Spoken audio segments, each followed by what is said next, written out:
Cabinet సంచలన నిర్ణయం తీసుకుంది. ప్రస్తుతం జరుగుతున్నటువంటి అసెంబ్లీ సమావేశాల్లోనే పంచాయతీరాజ్ చట్ట సవరణ బిల్లు తేవాలని కూడా నిర్ణయం తీసుకుంది. తెలంగాణలో బీసీలకు 42% రిజర్వేషన్ల అమలుకు ప్రత్యేక జీవోను తీసుకురావాలనే నిర్ణయానికి కూడా ఆమోదముద్ర వేసింది. ఈ మేరకు పంచాయతీరాజ్ చట్టంలోని సెక్షన్ 285A కు సవరణ చేయాలని నిర్ణయం తీసుకుంది కేబినెట్.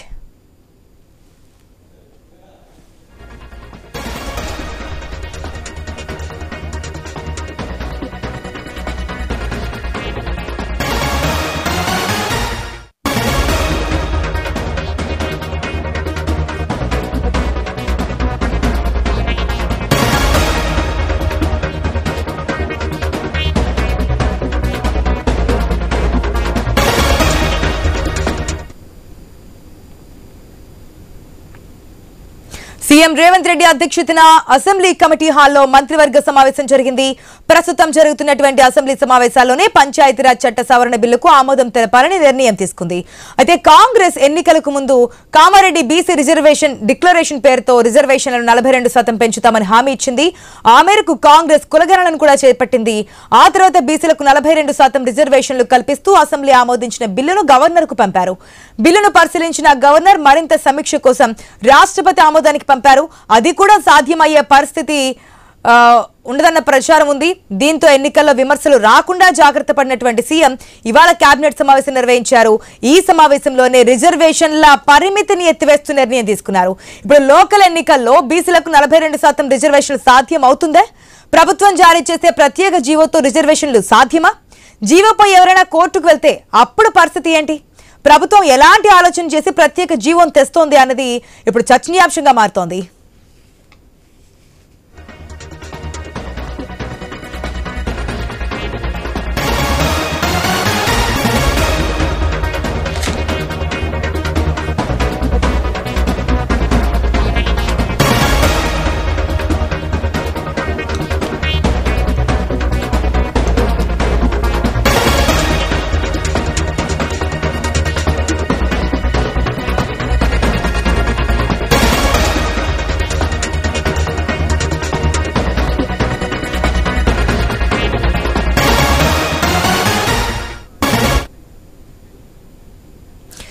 చూస్తున్నాం తెలంగాణ కేబినెట్ కీలక నిర్ణయం అయితే తీసుకుంది. ఏదైతే కొద్ది రోజులుగా నడుస్తోందో బీసీ డిక్లరేషన్ చెప్పిన తర్వాత ఎలక్షన్స్ ముందు చెప్పినటువంటి పరిణామం, తర్వాత 42% రిజర్వేషన్ అని చెప్పి తీసుకురావడం, దీనికి సంబంధించి గవర్నర్ తర్వాత రాష్ట్రపతి ఆమోదం, కోర్టు ఏమో ఎలక్షన్స్ ని సెప్టెంబర్ 30లో పూర్తి చేయాలనడం, దానికి సంబంధించి కమిటీ వేయడం అన్ని చూస్తున్నాం.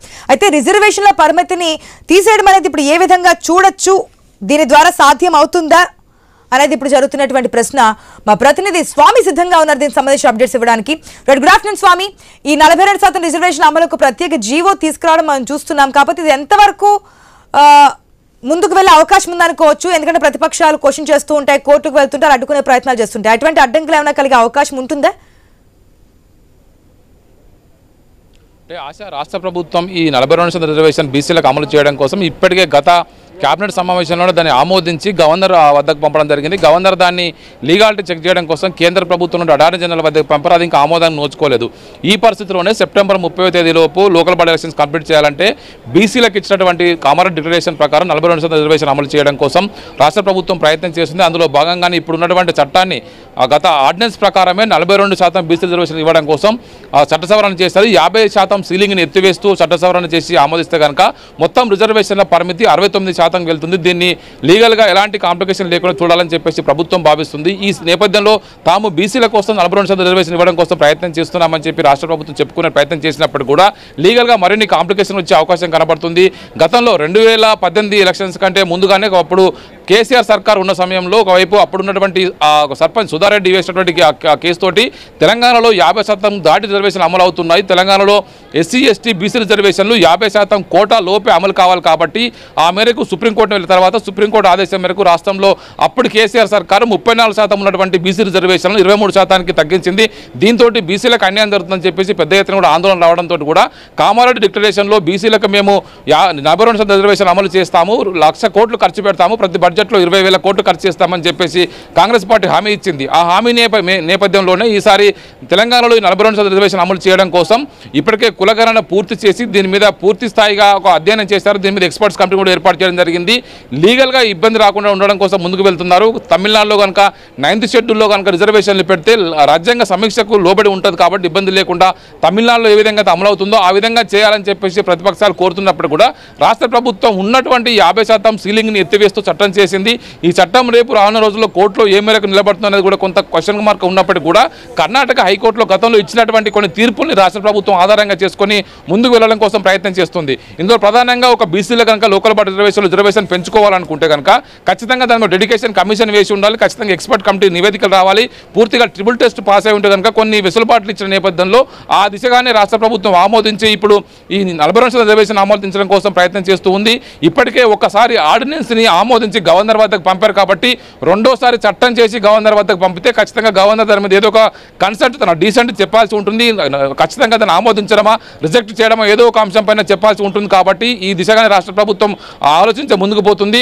మరోవైపు దీని కోణంలోనే మరొక జీవో ఇచ్చి ముందుకు వెళ్తే ఎలా ఉంటుందనే ఆలోచన కూడా రాష్ట్ర క్యాబినెట్లో చేసినట్టుగా తెలుస్తుంది. జీవో ఇస్తే ఖచ్చితంగా పలువురు కోర్టుకు వెళ్ళి దాన్ని ఛాలెంజ్ చేసే అవకాశం ఉంటుంది. ఛాలెంజ్ చేసినప్పుడు ఉన్నటువంటి లీగల్ కాంప్లికేషన్స్ ఏముంటాయి, వాటిని ఏ విధంగా మనం ఫేస్ చేయాలనేది కూడా న్యాయ నిపుణులతో సంప్రదించిన తర్వాతనే ప్రభుత్వం ఒక ఆలోచనతో ముందుకు వెళ్ళడం కోసం ప్రయత్నం చేస్తుంది. September 30th లోపు లోకల్ బాడీ ఎలక్షన్స్ కంప్లీట్ చేయాలి కాబట్టి ఈ లోపు ఇప్పటికే రాష్ట్ర ఎలక్షన్ కమిషన్ ఒక లేఖ రాసి ఎలక్షన్స్కి మీరు పూర్తిగా ప్రిపేర్ అయి ఉండి ఇప్పటికే వార్డు విభజన పూర్తయిపోయింది. రిజర్వేషన్లు ఖరారై ఉన్నాయి. లోకల్ బాడీ సంబంధించినటువంటి ఓటర్ లిస్ట్ కంప్లీట్ అయింది. పోలింగ్ బూత్లు పూర్తిగా కంప్లీట్ చేసి ఉన్నారు. ఎలక్షన్ సరంజామా అంతా కూడా కంప్లీట్గా రాష్ట్ర ఎలక్షన్ కమిషన్ సిద్ధం చేసుకున్న ధర్మిల ఖచ్చితంగా ఎలక్షన్ ఈ September 3rd week 2nd వీక్లోనే complete చేసుకోవడం కోసం ప్రభుత్వం ప్రయత్నం చేస్తుంది. ఇప్పటికే లోకల్ బాడీలో ఎలక్షన్స్ జరగకపోవడంతో గత ఏడాది కాలంగా ప్రత్యేక అధికారుల పాలన కొనసాగుతుంది. కేంద్రం నుంచి రావాల్సిన గ్రాంట్లు కావచ్చు, నిధులు కావచ్చు పూర్తిగా ఆగిపోయి స్థానిక సంస్థల్లో పాలన కుంటుపడడంతో కూడా ప్రభుత్వం ఈ September 30 లోపు ఎలక్షన్స్ కంప్లీట్ చేసుకోవాలన్న ఆలోచనతోనే ఇప్పుడు local body elections green signal ఇచ్చినట్టుగా మనకు అర్థమవుతుంది. అందులో భాగంగానే ఈ 50% రిజర్వేషన్ సీలింగ్ ఎత్తివేస్తూ కొత్త చట్టసవరణ చేస్తున్నారు. దీంతో బీసీలకు 42%, ఎస్సీలకు 15%, ఎస్టీలకు 10% లోకల్ బాడీ ఎలక్షన్స్ రిజర్వేషన్ అమలు చేస్తే మొత్తం రిజర్వేషన్ కాస్త 69% పోతుంది.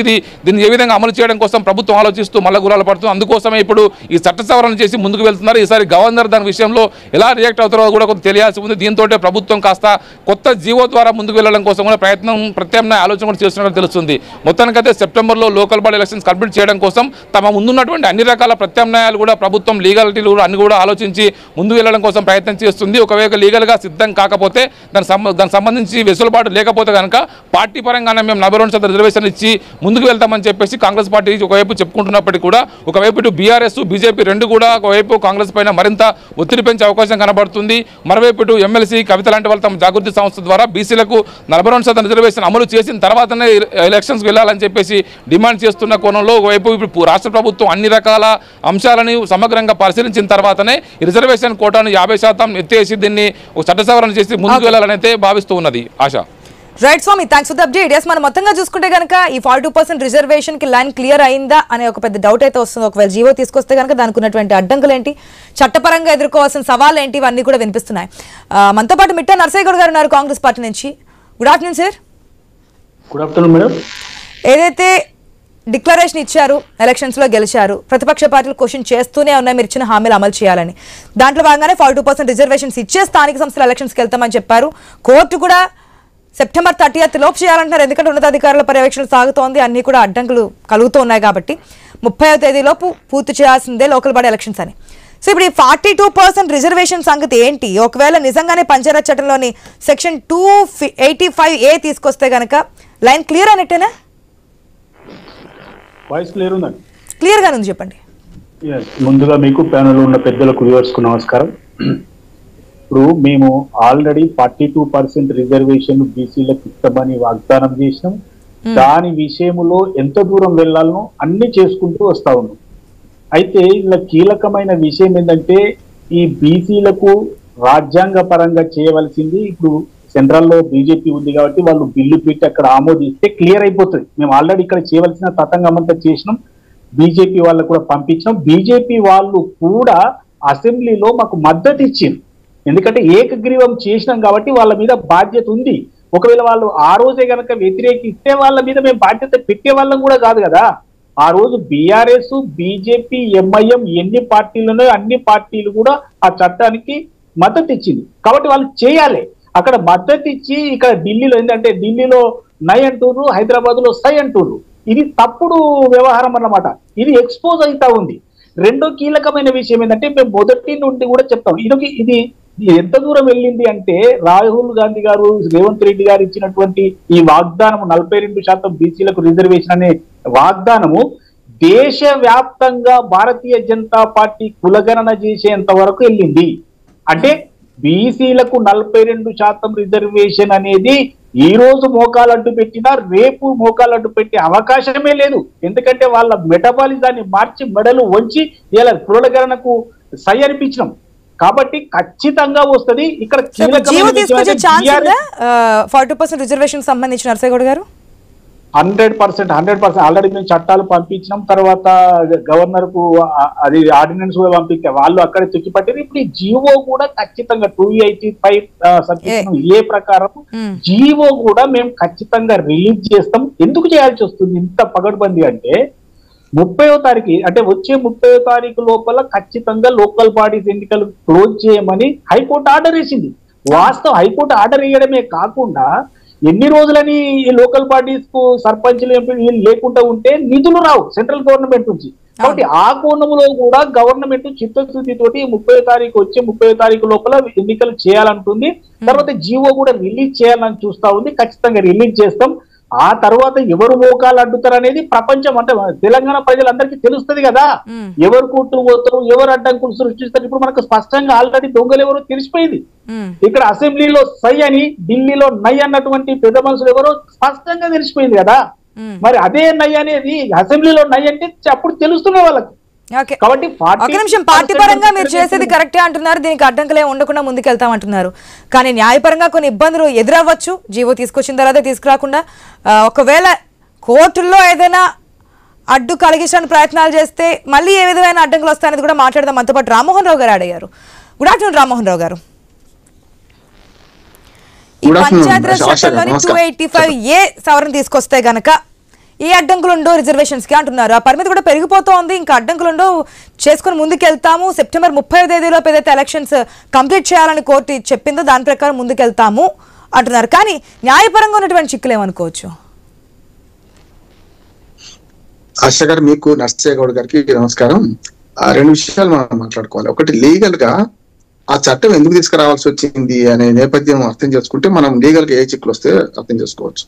నేను వ్యక్తిగతంగా బీసీ రిజర్వేషన్ 42% పెంచాలని వ్యక్తిగతంగా నాకు ఇష్టం ఉన్నా కూడా లీగల్ గా ఏ సమస్య చెప్తాను.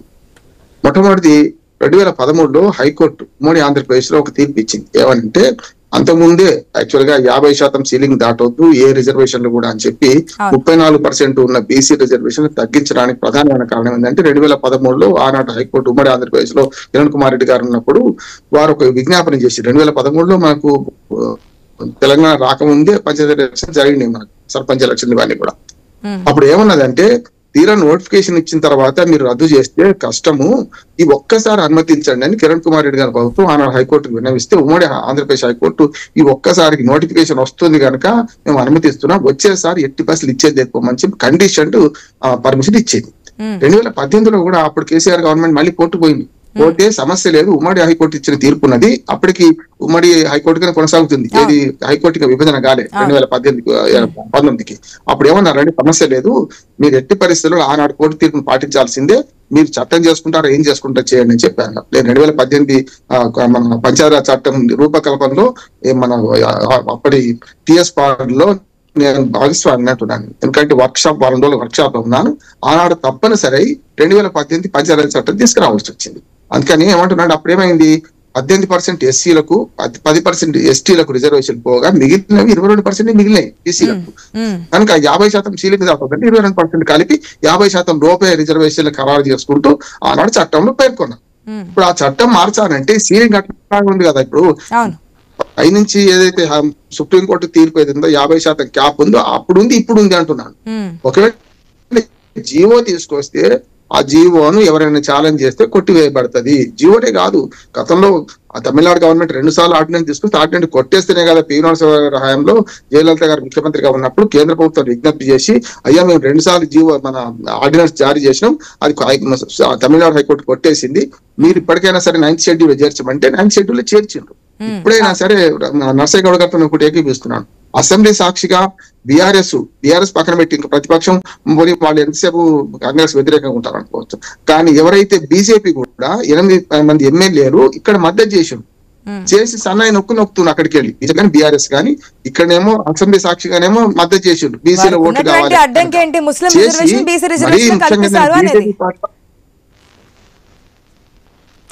అందుకనే ఇక్కడనేమో అసెంబ్లీలో బిల్లు పాస్ అయింది, ఆ బిల్ ఏమో రాష్ట్రపతి గారి పెండింగ్ లో ఉంది ఆశ గారు. ఇంకోటి ఆర్డినెన్స్ కూడా అనేక రకాల న్యాయ సలహాలు తీసుకున్నాం, కానీ గవర్నర్ గారు దీన్ని మళ్ళీ కేంద్ర ప్రభుత్వానికి పంపించారు, ఇది అమలు కావాలంటే నేను ఏం చేయాలని చెప్పి ఆర్డినెన్స్ రాలేదు, ఇది రాలేదు.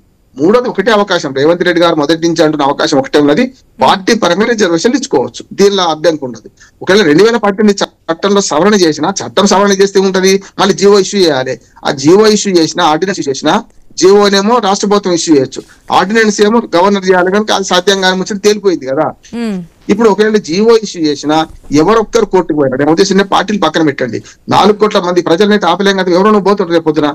అప్పుడు హైకోర్టు ఏమంటది, గతంలో ఉన్న తీర్పుని అమలు చేస్తా అంటది కదా, అందుకనే ఇది చిక్కు అంటున్నాను. ఒకటి అసెంబ్లీ సాక్షిగా 3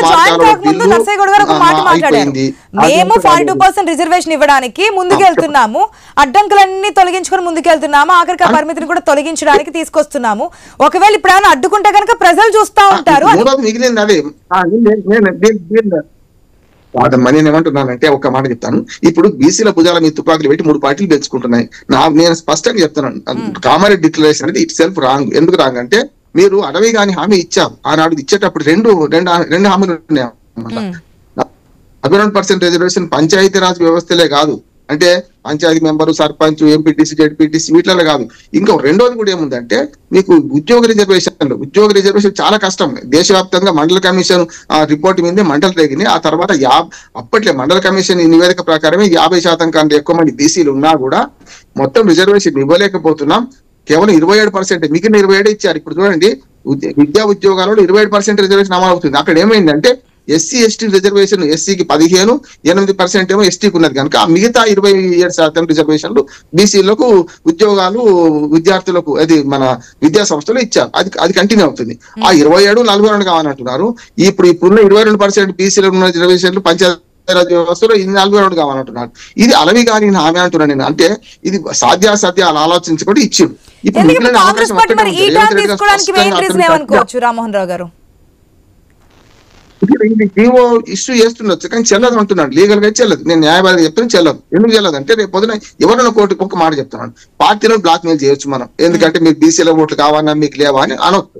కానీ పార్టీలు పోకుండా వ్యక్తులు పోయిన అనుకోండి, వ్యక్తులు ఎట్లా ఆపుతాం? ఇంకొకటి, ఇప్పుడు హామీ మీది అమలు మాదా అని ప్రశ్నిస్తారు కదా వాళ్ళు. హామీ ఇచ్చింది మీరు 22% లీగల్ గా, ఒక్క మాట 22% లీగల్ గా బీసీలకు రిజర్వేషన్ ఉంటాయి రేపు ఎన్నికలు జరిగితే.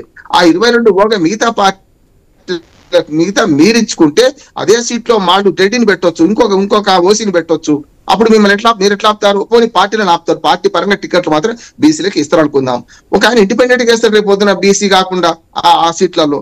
ఎప్పుడైతే రిజర్వేషన్లు చట్టబద్ధంగా ఎప్పుడైతే అంటే ఆ సీటు రిజర్వేషన్ బీసీ అయినప్పుడు బీసీలు తప్ప ఎస్సీ ఎస్టీలు కూడా చేయడానికి వీల్లేదు. బీసీ సీట్లలో ఎస్సీ ఎస్టీ సీట్లలో ఎవరు వేరే వాళ్ళు ఎట్లా చేయొద్దో బీసీలలో కూడా వేరే వాళ్ళు చేయడానికి వీల్లేదు. కానీ ఇప్పటికీ అమలవుతుంది. నేను సర్పంచ్లో ట్రైనింగ్ ఇస్తామని 2001 నుంచి ఇప్పటిదాకా మన ఉమ్మడి మన యాదాద్రి భువనగిరి జిల్లాకి ఇచ్చిన దాదాపు బీసీలు ఎక్కువ సంఖ్యలో ఎన్నికవుతున్నారు. బీసీ చైతన్యం వచ్చింది. మీరు వద్దన్నా రిజర్వేషన్ ఉన్నా లేకున్నా బీసీలు ఇప్పుడు పంచాయతీరాజ్ వ్యవస్థలో 50% కంటే మించి ఎన్నికవుతున్నారు. సమస్య నిత్యం 42 కాదు 50% ఎన్నికవుతున్నారు. అది దాన్ని చూడాలి, మనం ఆదర్శంగా చూడాలి. అంటే అందరూ కూడా తప్పనిసరి బీసీలకు టికెట్లు ఇవ్వాల్సి వస్తుంది. ఇంకోటి, పంచాయతీ వ్యవస్థలో పంచాయతీ మెంబర్ కు సర్పంచ్ టికెట్లు పార్టీ పరంగా లేవు. దాన్ని ఎట్లా ఆపుతారు మీరు? రిజర్వేషన్ ఏమో సర్పంచ్లకు ఇంతే ఉంటది, 22% ఉంటది. మిగతా సీట్లలో బీసీలు కానీ వాళ్ళు కూడా సర్పంచ్ కూడా వార్డు మెంబర్ గా చేస్తారు. అది ఎట్లా ఆపుతారు మీరు? దానికి రిజర్వేషన్లు లేవు కదా, దానికి రిజర్వేషన్లలో పార్టీ టికెట్లు లేవు కదా. చాలా క్వశ్చన్స్ వస్తున్నాయి. ప్రభుత్వం చాలా క్లియర్ కట్ గా ముందుకెళ్తుంది అంటున్నారు, కానీ చట్టపరంగా న్యాయపరంగా ఇలాంటి ఇబ్బందులు ఉన్నాయో కూడా క్లియర్ గా తెలుస్తుంది. క్లియర్ గా ఏమంటా అంటే జిలేబీగా చక్కెర నడుస్తుంది నరసయ్య గౌడ్ గారు. మీరు కనుక చట్టం మార్చిన 2018 చట్టం చెప్తే రూపకల్పన నేను ఒక భాగస్వామిని, ఆ చట్టం మార్చినా కూడా ఆ చట్టాన్ని అధిగమించి మళ్ళీ 50% సీలింగ్ పోయేదాకా మీరు ఏమి చేసినా ఏ కోర్టు అయినా కొట్టేస్తుంది అంటున్నాను. నరసయ్య గౌడ్ గారు, ఆశ గారు, ఇప్పుడు రామ్మోహన్ రావు గారు చెప్పిన దాంట్లో నేనేం తప్పు పట్టట్లేదు. ఎందుకంటే లీగల్ గా ఏమైతే ఆప్షన్స్ ఉన్నాయో వారు కూర్చొచ్చినట్టు చెప్పారు. నేను దాన్ని ఏ పాయింట్ కూడా నేను కాంట్రవర్ట్ చేయట్లేదు. కానీ నేను అనేది ఏంటంటే ఎక్కడో ఒక దగ్గర ఒక అడుగు పడితేనే అది ఖచ్చితంగా ఫలితాలు సాధిస్తాం. ఈ రోజు తెలంగాణలో 42% బీసీ రిజర్వేషన్ అనే ఒక మాట ఉద్యమం వచ్చిన తర్వాత పార్టీలన్నీ సెటరైట్ అవుతున్నాయి. మీరు ఎప్పుడైనా మీ జీవిత కాలం ఒక పాయింట్ మీరు మర్చిపోతున్నారు నరసయ్య గౌడ్ గారు, మీరు చేసి స్టెప్పే తప్ప అంటున్నారు. అసలు డిక్లరేషన్ ఇవన్నీ బీసీ డిక్లరేషన్ కానీ ఇవన్నీ తీసుకురావడం కానీ చట్టానికి విరుద్ధంగా అసలు అమలు కానివి ఇచ్చి దాన్ని ఏదో విధంగా ప్రజలు మభ్యపెట్టే ప్రయత్నమే చేస్తున్నారు. ఢిల్లీ తీసుకెళ్ళి అక్కడ ధర్నా చేయడం కానీ లేదు ప్రతిపక్షాలు ఖండిస్తున్నాయని కానీ ఈ విధంగా ప్రతిపక్షాల మీద నెట్టేసి మీ పార్టీ మీద ఏదో ఫోకస్ చేయాలి. ఇంకొక మాట రాజశేఖర్ గారు క్షమించాలి, ఒక్క మాట చెప్తాను. ఇంకా నేను ఏమంటున్నానంటే మీరు అనవసరంగా బేస్ ఆడుకోకుండా ఇప్పుడు యాక్చువల్ గా మీరు ఇక్కడ ఆలోచన చేస్తున్నారు. కానీ మొన్న నాకు తెలిసిన సమాచారం ఏంటంటే ఢిల్లీకి మీ మన ముఖ్యమంత్రి గారు ఉప ముఖ్యమంత్రి గారు ముగ్గురు అక్కడికి వెళ్ళిండ్రు కదా. అక్కడ ఒక ఆలోచన వచ్చింది. న్యాయ నిపుణులతో వెలిస్తే వాళ్ళు ఏమన్నారంటే సుప్రీంకోర్టుకి వెళదాము, ఎందుకంటే సుప్రీంకోర్టులో రేపు 7th సెప్టెంబర్ నాటికి ఆ బిల్లు పెండింగ్ 3 నెలలు అవుతుంది. ఏది రాష్ట్రపతి గారి బిల్లు పెండింగ్ 3 నెలలు అవుతుంది. 3 నెలలు అవుతుంది కనుక కాగానే మీరు ఇక్కడ ముద్దత్ ఉంది కదా గవర్నర్లకు 3 నెలల లోపు మంచి చెడ్డో బిల్లు ఎన్నిక పంపడం అని ఆలోచించమని ఏమన్నారు కదా. అది చెయ్యలేదు అని సుప్రీంకోర్టులో కేసు వేస్తాను. నేను వెసులుబాటు కూడా చెప్తున్నాను. ఇళ్ళకెళ్ళి ఫ్రీ బయటపడడానికి కాంగ్రెస్ పార్టీకి ఒక మార్గం చెప్తున్నాను. సుప్రీంకోర్టులో పిటిషన్ వేస్తామని అంటున్నాను. వేస్తే అప్పుడు ఏమైందంటే సుప్రీంకోర్టులో పెండింగ్ లో ఉంది సార్ పిటిషన్ అని చెప్పి హైకోర్టులో మనం ఇక్కడ అంటే ఈ 30 సెప్టెంబర్ గీత పోతుంది. ఇంకోటి 30 సెప్టెంబర్ గీత ఎవరికి ఉన్నది? మీకు కాదు. ఒక మాట చెప్తామా ఆశగా, 30 సెప్టెంబర్ అనే ముద్దత ఎవరికి ఉందంటే మీరు అడిగింది 3 నెలలు. మీరు అడిగిన ముద్దతే వాడు హైకోర్టు ఇచ్చేది. మీరు అడిగింది 3 నెలలు, మీరు ఒక్కరు అడగలే. రాష్ట్ర ప్రభుత్వం నెల రోజులు అడిగింది. 25 జూన్ నాడు ఇది తీర్పు వచ్చింది. 25 జూలైకి అయిపోయింది. మీకు ఇచ్చిన ముద్దత 25 జూలైకి అయిపోయింది. ఎవరికి మిగతా 2 నెలలు ఇచ్చారు సెప్టెంబర్ 30 దాకా అంటే రాష్ట్ర ప్రభుత్వము రిజర్వేషన్లు ఖరారు చేయకన్నా ముందు డిలిమిటేషన్ చేయాలి. అంటే చాలా కొత్తగా పంచాయతీలు ఏర్పడ్డాయి అప్పటికి ఇప్పటికి. ఎందుకంటే కేసీఆర్ గారు ఎలక్షన్ 2019 పెడితే మీకు ఇప్పటికి వరకు చాలా కొత్త పంచాయతీలు తండాల పంచాయతీలని వాటికి రిజర్వేషన్లకు ఖరారు చేయాలంటే వాటికి డిలిమిటేషన్ చేయాలి. డిలిమిటేషన్ తర్వాత రిజర్వేషన్లు ఖరారు చేసి ఎలక్షన్ కమిషన్ కి అప్పచెప్తే వాళ్ళు 2 నెలల టైం అడిగారు. మీ టైం ఎప్పుడు అయిపోయింది? జూలై 25కి అయిపోయింది. 2 నెలల టైం ఎవరిది నడుస్తుంది? ఇప్పుడు ఎలక్షన్ కమిషన్ నడుస్తుంది. ఎలక్షన్ కమిషన్ నిన్న మనకు ఎలక్షన్ మన ఓటర్ లిస్టు పంచాయతీలో వేసింది. నేను చూసుకున్నాను ఆ ఓటు ఉందా లేదా అని. వేసింది 1 సెప్టెంబర్ నాడు కొత్త ప్రొవిజనల్ లిస్టు పై పర్మనెంట్ లిస్ట్ వేస్తారు. వేసిన తర్వాత మీరు రిజర్వేషన్లు ఖరారు చేసి అంతకుముందు డిలిమిటేషన్ చేసి అప్పచెప్తే మేము 2 నెలల టైం అని అడిగిండ్రు. వాళ్ళు ఇప్పటికి రెడీ ఉన్నారు. కానీ మీరు ఇప్పటికీ చేయాలంటే మూడు అవరోధాలు అంటున్నారు. మొట్టమొదటి అవరోధం ఏంటంటే డిలిమిటేషన్ ఖరారు చేసి 1 2 రోజులు నోటీస్ ఇవ్వాలి ప్రజలకు. డిలిమిటేషన్ ఖరారు చేసిన తర్వాత రిజర్వేషన్లు ఖరారు చేసిన మరో 1 వారం రోజులు టైం ఇవ్వాలి. ఈ 15 రోజులు టైం కావాలి. ఇప్పుడు మనకి రేపు మొదలు పెడితే కూడా ఈ 15 రోజులు అయినాక మిగతా అసెంబ్లీలకు పార్లమెంట్ కు 14 రోజులు టైం ఉంటుంది. కానీ నోటిఫికేషన్ ఇష్యూ అయ్యి ఆ తర్వాత నామినేషన్లు విత్డ్రాయల్స్ స్క్రూటినీ విత్డ్రాయల్స్ ఇది ఒక 15 రోజులు పోతుంది. తర్వాత 1 వారం రోజులు. సెప్టెంబర్ 30 లోపల మీరు ఎన్ని పట్టిపోయి ఎలక్షన్ జరపలేరు. నెంబర్ 1.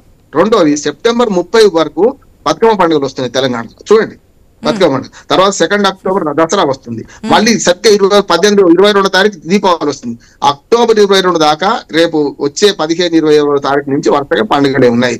దయచేసి నేనేమంటున్నానంటే ఈ పండుగల సీజన్ లో బతుకమ్మ పండుగ సీజన్ అయితే ఎలక్షన్ జరపలేం కదా మనం. అయితే దసరా తెలంగాణ పెద్ద పండుగ ఇవన్నీ కూడా అడ్డం వస్తాయి. నవంబర్ దాకా పోతాయి ఎలక్షన్. అక్టోబర్ నేను ఎంత తొందరపడ్డా అక్టోబర్ 20 తర్వాత అసలు వీళ్ళ ప్లాన్ వేరే ఉన్నది. ప్రభుత్వం ప్లాన్ బయటకు చెప్తలేరు. ఇవన్నీ చెప్తున్నారు కానీ ప్రభుత్వం ప్లానింగ్ అదే కదా. అన్ని బయట చెప్తున్నారు. చేసేది ముందుకెళ్ళడం కష్టం కాబట్టి మధ్యలో ఏదో అడ్డు పొల్ల వేసి మనల్ని డైవర్ట్ చేసే పాలిటిక్స్ చేస్తున్నారు. నరసింహగౌడ్ గారు ఫైనల్ కామెంట్స్ ప్లీజ్, సమయం లేదు. సుప్రీంకోర్టు మార్కండేయుడు కదా శివలింగాన్ని గారించుకున్నట్టు సుప్రీంకోర్టు ఆశ్రయిస్తారు. సుప్రీంకోర్టు దాన్ని ఉన్నది కనుక హైకోర్టు ఇప్పుడు ఏం చేయలేదు, మళ్ళీ టైం ఇస్తుంది, అంతకని ఏం లేదు. ఆశ గారు ఒక 2 కీలకమైన విషయాలు మీరు దృష్టి తీసుకొస్తారు. ఈ రోజు తెలంగాణలో జరుగుతున్నటువంటి ఈ వ్యవహారం, ఈ ఉద్యమం 42% రిజర్వేషన్ అనే ఉద్యమము, ఆ రిజర్వేషన్ ఓబీసీ రిజర్వేషన్ అనే ఉద్యమము ఖచ్చితంగా దేశవ్యాప్తంగా కూడా అమలు కావడానికి ఇది ఒక తొలిమెట్టు తెలంగాణలో తీసుకుంటున్నాం అనేది నెంబర్ 1. నెంబర్ 2 ఏంటంటే మీరు స్పష్టంగా మీ అందరికీ తెలిసిన విషయం ఏంటంటే 10% ముస్లింలు కలిసి ఉన్నారని అసెంబ్లీలో పెట్టినప్పుడు టేబుల్ చేసినప్పుడు కూడా అందరికీ తెలిసిన విషయమే కదా. ఆ రోజు మీరు మద్దతు ఇచ్చి బయటికి పోయి మీరు ఈ పని ఎందుకు చేస్తున్నారు అనేది ప్రజలు గమనిస్తారు కదా. మీరు చెప్పే ఫస్ట్ పాయింట్ లోనే పాయింట్ ఉంది. తెలంగాణలో అమలు కానప్పుడు ప్రపంచవ్యాప్తంగా దేశవ్యాప్తంగా ఎట్లా అమలు అవుతుంది అనేది. అయితే నేనేమంటున్నాను మేడం, లీగల్ గా ఇబ్బందులన్నీ దీంట్లో ఉన్నప్పుడు మీరు జీవో తీసుకొచ్చిన చట్టం తెచ్చిన అమలు కాదు అని చెప్పి క్లియర్ కట్ గా చెప్తున్నప్పుడు ఇది మొదటి మెట్టు అనే విధంగా మీకు పనికొచ్చే పాయింట్ చెప్తాను నేను. మీకు పనికొచ్చే పాయింట్ చెప్తా. మీరు ముస్లిం రిజర్వేషన్ అంటూ బిల్లులు లేవు, అది గట్టిగా మాట్లాడండి. మీరు బిల్లులో ముస్లిం హిందూ లేవు, అదొక మాట చెప్తాను. యాక్చువల్గా మీరు చేసిన తప్పు ఏంటంటే మన నర్సయ్య గారు మీరు చేసిన పెద్ద తప్పు ఏంటంటే రిజర్వేషన్ కులగణన ఏదైతుందో కులగణనలా గతంలో ఉన్న బీసీలను ముస్లిం బీసీలను కూడా కలిపితే అయిపోయేది అన్ననే. కానీ మీరు ముస్లిం బీసీలు వేరే హిందూ బీసీలు వేరే అని ఒక లెక్కలు తీసిన అది తప్పు. కానీ బిల్లులో ఎక్కడ కూడా కిషన్ రెడ్డి తప్పు చేస్తున్నాడు. ఆ బిల్లులో ఎక్కడ కూడా ముస్లిం బీసీలు హిందూ బీసీలు 42% ఇస్తామని పెట్టిన బిల్లు. 2 బిల్లులలో ఎక్కడ ముస్లిం బీసీలు హిందూ బీసీలు లేవు. కానీ మీరు చేసిన పొరపాటు ఏంటంటే బ్యూరోక్రాట్స్, మీరంటే ఆ బ్యూరోక్రాట్స్ ఎట్లా చెప్పినో ఎట్లా విన్నారో మీకు అర్థం కాలే. కానీ లెక్కల బీసీ లెక్కలలో ముస్లిం బీసీలు దూదైన వాళ్ళు 10 రోజులు ఆల్రెడీ ఉన్నారు కదా, వాళ్ళు వేరేం చేసిండ్రు. లెక్కలు తప్పు, లెక్కలలో చేసిన పొరపాటు మీకు బిల్లులో లేదు ఎక్కడ కూడా. కానీ దీనికి డిఫెండ్ చేసుకోవాలి. కిషన్ రెడ్డి బీజేపీ డొల్ల వాదన అంటున్నాను. ఏదైనా కావచ్చు మరి గవర్నమెంట్ దృష్టిలో ఉన్నటువంటి పాయింట్ ఏంటంటే మరి కొద్ది రోజులను మనకి క్లారిటీ వచ్చే అవకాశం ఉంటుంది కదా. 30 seconds ప్లీజ్ నర్సయ్య గారు. ఆశ గారు విత్ ఇన్ షార్ట్ టైమ్ లో ఒక 4-5 రోజులలో ప్రభుత్వ వ్యూహం బట్టబయలు అవుతుంది. క్లియర్ కట్ గా ఏం చేయబోతున్నామో ఖచ్చితంగా అసెంబ్లీ సాక్షిగా గానీ అసెంబ్లీ చివర్ల లోపల గానీ ఖచ్చితంగా తెలియపరుస్తాం. ఎందుకంటే ఖచ్చితంగా ఈ పార్టీలను ఎవరైతే అడ్డుకుంటారో వాళ్ళని ఎక్స్పోజ్ చేయడమే కాకుండా ఎట్టి పరిస్థితిలో 42% ఇస్తాం. లాస్ట్ 4-5 రోజులు మీరు చెప్తున్నారు ప్రభుత్వం వ్యూహం ఏంటో బయటకు వచ్చాక ఆ వ్యూహంలో ఏమైనా అడ్డంకులు ఉన్నాయా, ఎదురవుతాయా? ప్రజలను ఏదో బీసీ రిజర్వేషన్ లేదంటే బీసీలను ఓటు బ్యాంక్ గా మలుచుకునే ప్రయత్నమా? ఇవన్నీ కూడా ఆ రోజు నాడు మాట్లాడుకుందాం. Thank you so much Narsaiah Goud garu, Rammohan Rao garu. ఇది వాటి special drive. Keep watching I News. నమస్తే.